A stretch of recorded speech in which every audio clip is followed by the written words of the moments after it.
ଜୟ ଜଗନ୍ନାଥ। ଆପଣ ଭାବୁଥିବେ ଦେଶୀ ଟୋକା ଆସିକି ଟାଉନରେ କ'ଣ କରୁଛି? ହଁ ଆଜ୍ଞା, ମୁଁ ଆସିଥିଲି ବାରିପଦା ଟାଉନ୍।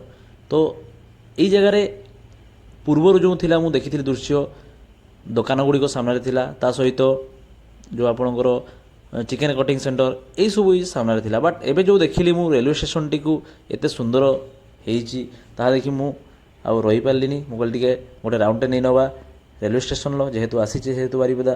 ତ ଦେଖିଲି ଯେଉଁ ପୁରୁଣା ରେଳଗାଡ଼ିଟି ଥିଲା ତାକୁ ମଧ୍ୟ ସୁନ୍ଦର ଭାବରେ ସାମ୍ନାରେ ପୁରା ଆଉଟଲୁକିଂ ଦିଆହେଇଛି ଏବଂ ତା ଚାରିପାଖରେ ଯେଉଁ ଲାଇଟିଂ ଏବଂ ଗାର୍ଡ଼େନ୍ କରିକି ତାକୁ ସଜା ହେଇଛି, ତା ସହିତ ପାର୍କିଂ ଏରିଆ ସେପାରେଟ୍ କରାହେଇଛି।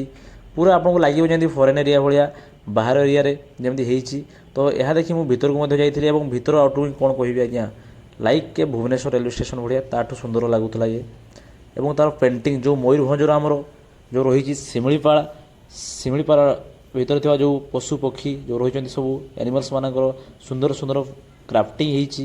ତା ସହିତ ଲାଇଟିଂର ବହୁତ ସୁବିଧା ରହିଛି ଏବଂ ଚାରିକଡ଼ିଆ ସେ ଜାଗାରେ ବହୁତ ସୁନ୍ଦର ଭାବରେ ସଜା ହେଇଛି, ଫ୍ୟାନ୍ ଲାଗିଯାଇଛି, ଏଭ୍ରିଥିଙ୍ଗ ନିଟ୍ ଆଣ୍ଡ କ୍ଲିନ୍। ଆଉ ଯେଉଁ ମୁଁ ୟା ପୂର୍ବରୁ ଯେଉଁ ଟ୍ରେନ୍ରେ ଯାଇଥିଲି କିଛି ବର୍ଷ ତଳେ, ତ ସେତେବେଳକାର ସିଚୁଏସନ୍ ଏବେକାର ଦେଖିଲା ବେଳକୁ ବହୁତ ୟୁନିକ୍ ଏବଂ ବହୁତ ସୁନ୍ଦର ମଧ୍ୟ ହେଇଛି।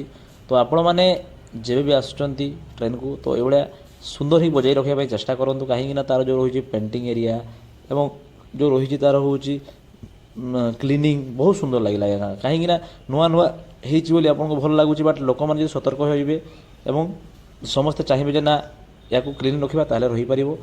ତ ସୁନ୍ଦର ହେଇଛି, ଦେଖନ୍ତୁ, ଆସନ୍ତୁ ଏବଂ ଭଲ ଭାବରେ ଯାଆନ୍ତୁ, ହ୍ୟାପି ଜର୍ଣ୍ଣି କରନ୍ତୁ।